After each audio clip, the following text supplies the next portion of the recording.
What was wrong with the school lunches the way they were when they were school lunches? And there's a lot wrong with school lunches. Processed foods, canned vegetables. It was beige and pasty. It's high carbohydrates. Over the years, we dumbed down the food, we made it highly processed, we made it cheap. Now school lunch is finally catching up with the rest of the country in terms of high quality food. So I just changed what our mission was. Our mission wasn't just to feed kids. Our mission was to deliver good quality food that kids had a right to expect. It takes more than books for kids to learn.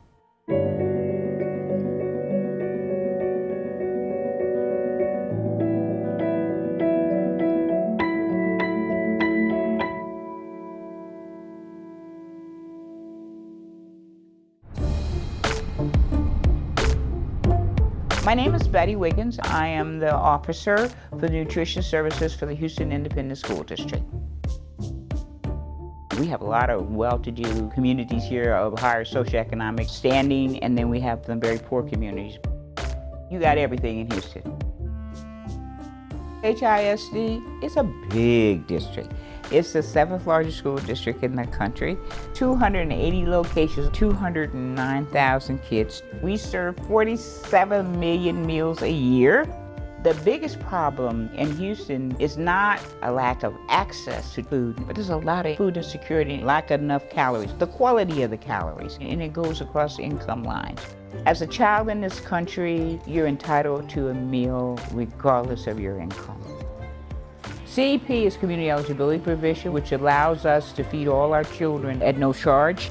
Taking that barrier away means all our kids enter the room equally. Here, we have an organized, structured, nutritional meal to deliver to your child.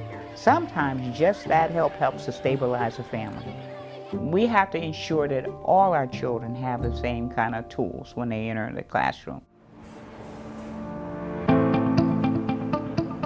The number of chefs that we have on our staff is 7, and is also a matching number of dietitians, and we have 1 medical doctor. This is David Husband, our executive chef, and Chris Key, our R&D chef. So together with their skill set, they put together these fantastic food items that we're going to put on our kids' menus. We've created a whole line of Asian dishes. These dishes were mostly inspired by our Mandarin Chinese immersion school. This item right here is a tie-in with our salad bar program. We use a whole grain spaghetti pasta noodle as our lo mein, so that meets our grain requirement for the day. We do have a lower sodium sauce, and we're using mandarin oranges. We have to meet very strict federal guidelines from the price to the nutritionals. We have to meet sodium targets, fat targets. It's very restrictive.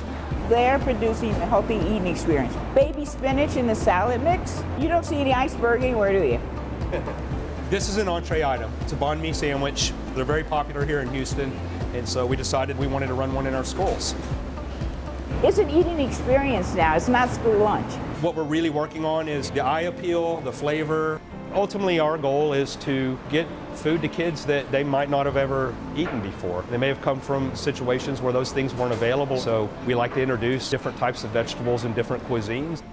If they weren't receiving these types of foods, they might not do so well in school, because food is what fuels everything in your body and your mind. It's the most important part of what you do in a day, besides breathing air and drinking water. Now they're eating well and they're thinking well and they're doing better in school.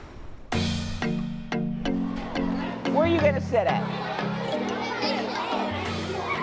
Yay, I get this table. This is the salad bunch, right?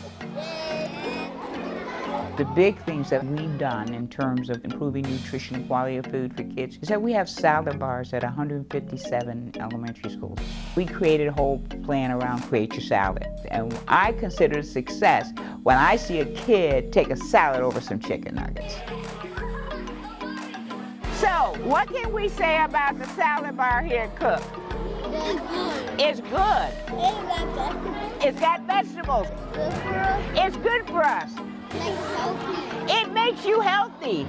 Can we do it? Hey, can we do it? All right. The reason it is important for kids to be well fed, they have to be able to enter the classroom ready to learn. If you're hungry, your attention span is on your hunger. There's a responsibility here. All over the country, food service directors are saying, wait a minute, that old model that we use just doesn't work anymore. It doesn't promote health. It doesn't promote well-being. It doesn't promote education. It doesn't promote independence for our children, learning how to make choices. It's also important to teach kids beyond the plate experience, like school gardens. It's not just about serving good food, but it's giving kids engaged in actual growing and cultivating the food so they know where food comes from.